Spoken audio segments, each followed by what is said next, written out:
안녕하세요. 해외에 사는 아재의 일기장 해아재입니다. 오늘은 제가 좀 아마존 관련해서 특히나 그 OA 관련해서 좀 말씀을 나누고 싶어서 영상을 켰습니다. OA라면 뭐 다들 아시겠지만 그 온라인 알비트레이지 약자죠. 그 아마존의 여러 판매 방식인 셀리어스 중에서 주로 이제 그 내가 판매하고자 하는 제품을 어디서 구입하느냐에 따라서 좀 나눠지는데, 온라인상에서 그러니까 다른 온라인 몰이 됐든 다른 그 오픈마켓이 됐든 기타 등등 온라인상에서 어떤 제품을 찾아서 그 내가 살 수 있는 금액과 현재 아마존에서 팔리고 있는 금액 차이를 계산해보고 각종 수수료 등을 다 계산해서 어느 정도 이익이 생기겠다 하면 이제 주문을 해서 아마존에서 보내서 이렇게 파는, 그러니까 간단하게 말하면 그런 방식을 OA 방식이라고 하죠. 근데 이제 주로 새로 시작하시는 아마존 셀러분들이 많이 하시는 방식이에요. 그리고 또 그게 맞고요. 제 생각에도 처음에 입문하시는 분들은 좀 거쳐야 될 단계가 아닌가 싶어요. 짧게든 길게든. OA 방식으로, 근데 오랫동안 아마존에서 그 판매하시는 분들도 OA 방식을 중점적으로 하시는 분도 계시고, RA 방식으로 하시는 분, PL 방식으로 하시는 분, 뭐 당연히 다 믹스해서 하시고요. 좋은 수익 구조라고 생각을 하는데, 초보이신 분들은 그래도 한 번 정도 좀 짚고 넘어가야, 한번 고려를 좀 해봤으면 하는 사항들이 좀 있어서 기록으로 남기고자 합니다. 왜냐면 제가 그 유튜브에 그 플랫 서비스 관련해서 아직 확정은 안 됐지만 제가 2019년도에 한번 서비스를 시작해 볼까라고 하는 그냥 구상하는 뭐 되게 짧은 영상을 올린 게 있는데, 그걸 보시고 한국에 계신 몇몇 그 셀러분들이 연락을 해 오셨어요. 근데 대부분 다 OA에 관심이 있으시더라고요. 근데 대부분 초보자이시고, 그리고 제가 너무 긴 통화는 할 수가 없어서 간단히 그냥 커뮤니케이션만 했는데, 그래도 OA를 한국에서 하시는 분들, 초보이신 분들은 한 번 정도 이런 거는 고민해 보시고 진행을 하시는 게 좋겠다 싶은 점검 사항들 제가 한번 정리해 봤습니다. 그리고 이건 지극히 개인적인 저의 의견이고, 제 경험상 저도 한 4년차 하고 있거든요. 그래서 또 OA도 해봤고 지금도 간혹 하고 있고, 저의 주관적인 상황, 저의 컨디션에서 나온 그런 조언이라는 거 좀 미리 말씀드리고요. 절대적인 거 아닙니다. 첫 번째는 아마존 판매 가격은 고무줄이다라고 하는 생각을 항상 머릿속에 갖고 계셔야 되고요. OA 상품은 그 특정 제품을 나만 파는 게 아니잖아요. 오히려 남들이 지금 몇 명에서 잘 팔고 있는 것들을 제가 어떤 툴이 됐든 어떤 방법을 통해서 가격을 보고, 그 다음에 제가 찾아본 어떤 루트, 구매 루트를 통해서 온라인상에서 지금 뭐 크로징 세일이 됐든 아니면 뭐 핫 딜이 됐든 기타 등등 여러 가지 이유로 가격이 차이가 나는 그 갭을 내가 발견을 해서 내가 사는 것과 현재 판매할 수 있는 가격의 차익을 계산해보고 이 정도면 내가 해도 되겠다 싶어서 이제 들어가는 거잖아요. 근데 여기서 조심하셔야 되는 게 아마존 가격이 고정이 아니잖아요. 흔히 말하는 정가가 아니잖아요. 가격이 막 출렁출렁 한단 말이에요. 지금 내가 보고 있는 가격이 내가 팔 수 있을 시점에 그 가격이 아니라는 것. 올라가면 땡큐지만 내려가는 경우도 많다는 거. 그런 리스크는 항상 마음에 좀 안고 시작을 하셔야 한다는 점이죠. 두 번째는 1번하고 연결돼서 내가 얼마나 스피드 있게 움직일 준비가 되어 있는지, 그리고 얼마나 내가 스피드 있게 액션을 취해야 되는지 항상 머릿속에 염두를 해두셔야 돼요. 다시 말해서 그 온라인으로 주문을 하는 거잖아요. 내가 팔 제품을. 그럼 그 제품이 나한테 와야 될 거 아니에요. 그 오는 기간도 생각하셔야 되고요.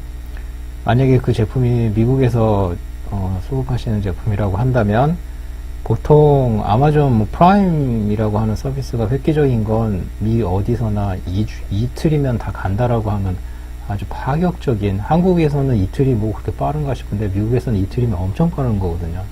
정말 스페셜한 속도거든요.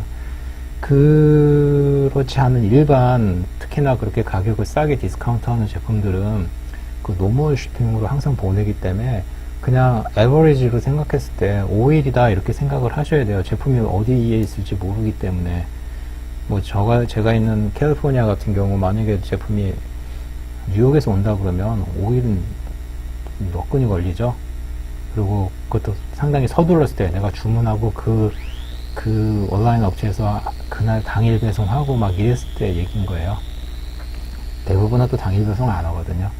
그러면 그 기간이 최소 비즈니스 데이로 5일 걸릴 거고, 그 다음에 만약에 미국 내 플랩 서비스를 사용하신다면 거기서 딜리버리 돼서 당일날 도착하는 게 뭐 당일날 어떻게 프로세스 되는 경우 별로 없거든요. 보통 2, 3일 걸릴 거라고요. 창고에서도 플랩 서비스 해주는 곳에서도 그럼 거기서 한 3일 잡아야 되고, 그럼 뭐 다 인스펙션하고 뭐 레이블 붙이고 shipping 오더까지 다 미리 준비를 해놔서 최대한 빨리 보낼 수 있겠다 싶어서 어쨌든 보내면 대부분 UPS나 FedEx로 보내는데, 요즘은 아마존 정책이 그 한 군데로 shipping 어드레스를 주는 게 아니고 저 같은 경우는 한 3군데로 나눠지는데 그것도 어카운트마다 다 틀리다고 해서 제가 뭐 확언은 못 드리겠는데 일단 제 기준으로 말씀드리면 3군데로 나눠지면 저는 캘리포니아, 그 다음에 뉴저지, 텍사스 이렇게 3곳으로 나눠집니다. 그러면은 여기서 캘리포니아로 가는 건 보통 한 이틀이면 리시빙이, 그러니까 다하게 도착하는 거예요. 다하게. 그 아마존 창고에 다하게 도착하는 게 보통 한 이틀이면 가고요. 텍사스는 한 4일 걸리고 뉴저지는 한 5일 걸리더라고요. 그것도 컨디션 좋을 때. 그 다하게 도착했다고 해서 그 아마존에 그 일하시는 분들이 바로바로 제 제품을 오픈하는 거 아니거든요. 그때 그 다하게 컨디션에 따라서 그 제품이 어디로 밀릴지 몰라요. 그럼 거기서도 또 하루 이틀 뭔가 좀 감안을 하셔야 되죠. 그 리시빙을 다 했다고 치더라도 시스템상에 딱 잡혔다고 해서 그 다음날로 팔릴 수 있는 게 아니고, 그게 이제 리졸브로 넘어가면서 안에서 이제 내부 프로세싱 하고요. 그리고 실제로 어벨러블 뜨는 데는 거기서 또 며칠이 걸려요. 그러니까 저는 제 느낌상 평균이라고 했을 때 이렇게 왔다 갔다 하는데, 뭐 캘리포니아는 당연히 조금 더 빠르지만 뭐 뉴저지에 나간 제품 같은 경우는 저는 한번 보내놓으면 거의 잊어버리고 있어요. 보통 한 열흘에서 한 2주 정도 그냥 2주다 생각하고 그냥 있어요. 2주 더 걸릴 때도 있고, 안 그러면 뭐 막 속 터져 죽으니까. 그렇게 따지면 한 3주는 잡아야 되거든요. 그 정도의 스피드로 있게 내가 주문부터 시작해서 다 빨리빨리 했을 때 그 정도 된다라고 하는 것. 그리고 이게 얼마나 스피드하게 움직이냐에 따라서 아까 일본에 말씀드렸던 그 아마존 가격이 출렁출렁 하니까 만약에 내려가는 시점이라면 최대한 빨리 들어가서 판매를 시작하는 게 손해를 줄일 수 있으니까 그 부분 고려하셔야 돼요. 세 번째로는 그 보이지 않는 비용을 생각을 하셔야 돼요. 여기서 말하는 보이지 않는 비용이란, 우리가 보통 이제 비용 그러면 당연히 제품 가격, 뭐 포장 가격, 뭐 운송비 이런 거는 비용이라고 생각을 하잖아요. 그리고 이제 감안을 하잖아요. 그런데 이제 많이 놓치시는 게 뭐냐면 이제 텍스 관련 부분인데, 미국은 각 주마다 텍스가 틀립니다. 그러니까 제품이 도착하는 그 어드레스에 그 지역의 그 텍스를 적용을 받아요. 다시 말해서 뭐 만약에 월마트에서 이제 구매를 했다. 근데 그 shipping 어드레스를 이제 쓸 거 아니에요. 그런데 그때 내가 적는 그 shipping 어드레스인 그곳의 텍스가 몇 프로이냐로 그 계산을 자동으로 해서 추가 비용을 물게 돼 있어요. 그래서 내가 뭐 10% 에어리어인 곳에 내가 물건을 배달을 시키면 만약에 100불어치 샀다 그러면 10불이 텍스로 자동으로 붙는 거죠. 제가 있는 곳은 캘리포니아입니다. 그래서 캘리포니아이기 때문에 텍스 프리존이 아니에요. 여기 에버리지가 보통 한 10%에서 한 11% 정도 합니다. 그렇기 때문에 만약에 제가 있는 곳으로 배달을 시키면 10에서 11% 정도가 텍스로 자동으로 페이를 그러니까 그 파이널 그 결산할 때 이제 지불하셔야 돼요. 그럼 그 비용도 있고요. 근데 그렇기 때문에 보통 플랩 서비스 전문으로 하는 미국 회사들, 큰 회사들은 그 텍스 프리존이라고 하는 데 있어요. 그 동부 쪽에, 동남부 쪽인가 한 몇 개의 주는 텍스가 없는 주가 있습니다. 그래서 그런 곳에 그런 컴퍼니들이 많이 몰려 있습니다. 큰 회사들이. 그래서 이제 플랩을 크게 전문적으로 서비스를 받으셔야 하는 분들은 그쪽을 많이 선호를 하시죠. 근데 어쨌든 처음에 그거 모르고 진행하셨다가 그런 비용, 추가 비용 나가고요. 그 다음에 플랫 비용도 나가죠. 당연히 플랫 비용이 또 얼마 일지 모르지만 각 서비스 하는 데에 따라서 서비스 내용에 따라서 다르겠지만 그 플랫 비용도 나가죠. 그 다음에 그 제품 포장 상태 때문에 그 로스 나는 경우가 있어요. 예를 들어서 대부분 클로징 세일들을 이제 많이 사게 되는데요. OA 같은 경우에는 그 창고에서 이제 팔다 안 팔리면 이제 오래된 것들 이제 싸게 뭐 그 나름대로 이제 땡처리 하듯이 파는 거잖아요. 그러면 그게 배달이 됐을 때 만약에 어떤 제품 뭐 A라고 하는 제품 10개, B라고 하는 제품 15개 뭐 그렇게 제품이 들어오면 그 제품의 퀄리티가 그 포장 상태, 그 기능은 아무 문제가 없는데 그 제품의 포장이 데미지가 가 있는 경우가 많습니다. 그래서 그거를 판매를 못하게 되는 경우가 종종 생겨요. 그거 무리하게 판매를 하다가 그것도 이제 셀러 분이 판단을 하셔야 되는데 이걸 그냥 아깝다고 무리하게 그냥 판매하려고 해서 아마존으로 보냈어요. 그럼 아마존 리시빙 하는 사람들이 그 퀄리티 안 보거든요. 그냥 리시빙 잡아요. 그래서 주문 오면 그 손님한테 배달을 한단 말이죠. 근데 손님이 딱 받아봤을 때 이거 좀 뉴라고 하는 느낌이 안 드는데 이거 좀 이상한데 뭐 이래버리면 아마존에다가 리포트를 해요. 그러면 아마존에서 이 제품 뭐 구입한 경로, 정품 인증, 인보이스 뭐 이런 거 계속 요구를 한다고요. 뭐 그런 거에 대해서 계속 팔로우 해주고 그리고 또 뭐 특히 요즘은 그 온라인 그 리테일 스토어에서 그러니까 만약에 뭐 코스코가 됐드나 뭐 월마트가 됐든 기타 등등 이런 온라인 매장에서 산 영수증, 개인 영수증은 아마존에서 인정을 안 해요. 뭐 그게 뭐 조작이 가능하다고 생각하는지 어쩌는지 모르겠어요. 인정을 안 하는 경우가 많아요. 그러다 보면 정말 운이 없으면 내 리스팅 잘리는 건 둘째치고 잘못하면 어카운트까지 문제가 생길 수도 있거든요. 뭐 이거는 최악의 경우이긴 하지만 그런 부분들도 감안을 하셔야 돼요. 그런 부분에 대한 대비도 하셔야 돼요. 그래서 좀 더 보내는 제품에 대해서 특히 그 플랩센터하고 커뮤니케이션 잘 하셔서 상태가 좀 안 좋은 건 미리 컨펌 받아서 내가 할지 말지 플랩센터에서 결정하게 하면 안 되거든요. 그 컨디션을 내가 확인을 할 수 있는 그런 라인이 있으셔야지 좀 안정적이라고 생각을 해요. 그래서 뭐 그렇게 해서 못 파게 되는 거는 뭐 파셜 리턴이 될 수도 있고 뭐 100개를 샀는데 그 중에 15개가 포장 상태가 안 좋아서 난 못 팔을 것 같아서 내가 구입한 웹사이트에 3개만 혹은 15개만 리턴할 때 거기가 받아줄 수도 있고 안 받아줄 수도 있고 보내려면 전량은 다 보내줄 수도 있고 전량을 다 보내도 리스토킹 피라고 그래가지고 걔네들이 그 다시 물건을 받아서 리인스펙션 하는 피를 손님한테 차지할 수도 있고 그거는 그 판매하는 그 사이트에 따라 워낙 다양하기 때문에 그건 구매하면서 결정을 확인을 하셔야 돼요. 그러니까 그런 리스크가 있으니까 그런 점 꼭 확인을 하셔야 되고요. 그리고 네 번째로는 아까 그 리스트릭하고 관련이 된 건데 처음에 카테고리 승인 받아서 이제 셀리어스로 여러 사람하고 이제 같이 팔죠. 같이 팔다가 아까처럼 문제가 생겼을 때 손님이 막 컴플레인을 한다거나 뭐 이랬을 때 나 이게 정품이라고 하는 그 증명하는 그거 이게 그러니까 이건 금전적인 비용이라기보다는 시간과 에너지가 엄청 많이 소비되는 그런 중에 하나죠.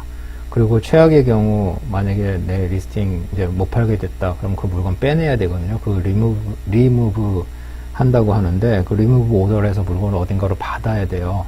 그러면 그 받을 곳이 이제 어떤 정도 어레인지가 돼 있어야 되고 그 다음에 받고 나서 뭐 한국으로 받으실지 어떻게 하실지 뭐 그것도 판단하셔야 되고, 그 모든 비용이 내가 그걸 받아서 뭐 한국에서 다시 판매하는 것보다 더 비싸다 그러면 그냥 포기해야 되거든요. 그러면 디스포저 신청하셔야 돼요. 그러니까 폐기 처분. 그것도 공짜가 아니고 얼마인지 잘 모르겠는데 어쨌든 비용 처리를 또 아마존에서 합니다. 그럼 그 비용도 당연히 감안을 하셔야 돼요. 그런 프로세스가 있다라는 거 알고 계셔야 하고요. 마지막으로 5번째는 그 판매 제품에 대한 그 기본 정보. 다시 말해서 내가 어떤 제품을 모의로 팔아야 되겠다라고 이렇게 검사를 하는, 그러니까 소싱을 하는 그 시점에 그 제품이 약간 시즈너블한 제품일 수가 있어요. 특히 4코로에는 웬만한 제품이 다 잘 팔리고, 여기서 말하는 4코로는 저는 10월, 11월, 12월 뭐 그 무렵을 말씀드리는 건데, 땡스기빙 전후하고 크리스마스, 신년 요 때가 전체 매출의 뭐 거의 한 30-40%를 차지하니까 그때 데이터 같은 경우에는 거의 뭐 모든 제품이 다 팔리니까 그게 average year이라고 보기가 어렵고요. 다음에 특정 시즌이 있어요. 여기 제일 큰 게 이제 back to school 시즌이 있고요. Mother's Day, Father's Day 이런 시즌들이 있어요. 그러면 그 시즌하고 관련된 제품들, 특히 back to school 같은 경우에는 한국으로 치면 이제 개학, 이제 신년이거든요. 여기는 가을이 신학기이기 때문에 이제 7월달, 8월달, 9월달, 그러니까 학교마다 이 무렵에 이제 신학기가 시작이 되면 학생들이 필요한 그런 물품들, 학용품 비롯해서 뭐 여러 가지, 옷도, 학생들 옷도 마찬가지고, 그때 많이 팔리는데, 그 무렵에 나온 데이터를 가지고 내가, 이거 해야 되겠다 그러고 물건을 만약에 구입해서 시작을 하셨다면, 아까 그 몇 번째였죠? 2번째 말했던 그 스피드라고 하는 부분, 정말 빨리 하셔야 돼요. 안 그러고 그 시즌 놓친 다음에 내가 구매하고 뭐 이렇게 기타 뭐 플랫까지 해서 뭐 다 아마존 창고에서 레드포 세일까지 가는 기간이 너무 길어지면 내가 팔 수 있는 시점이 시즌이 끝나는 시점이 돼버리고, 그러면 그 제품은 물론 뭐 어떻게 잘하면 팔릴 수도 있는데 거의 다음 시즌까지 못 팔 수도 있고, 가격도 많이 떨어지고, 오랫동안 그 아마존에 묶어놔야 되기 때문에 그 아마존 그 창고비도 계속 증가하는 거 아시죠? 그런 비용도 들어간다는 겁니다. 그래서 그런 점들까지도 다 감안을 하셔서 판단을 하셔야 돼요. 지금까지 제가 한 5가지 정도 말씀을 드렸는데 어떻게 받아들이셨는지 모르겠지만, 저는 절대 이걸 부정적으로 뭐 신규로 하시는 분들, 초보셀러 분들 겁주려고 드리는 말씀 절대 아니고요. 오히려 반대로 어느 정도 리스크에 대해서 예상을 좀 하시고, 이런 경우가 발생할 수 있으니 마음의 준비를, 혹은 미리 좀 대비를 하시라는 의도로 제가 지금 녹화를 하고 있습니다. 저도 이런 과정을 다 겪었고, 지금 잘 나가는 셀러들도 아마도 정도의 차이는 있지만 비슷한 경험들을 전 했을 거라고 생각을 합니다. 그러니 절대 뭐 겁먹거나 그러지 마시고요. 그리고 그런 경우를, 이 5가지에 대한 어떤 실수를 하시게 되더라도 본인 탓이 아니고, 내가 뭐 잘못해서 내가 못나서가 아니고, 겪어야 되는 어떻게 보면 성장통이다 이렇게 생각하시고, 쿨하게 이겨내시길 바랍니다. 긍정적인 마인드로.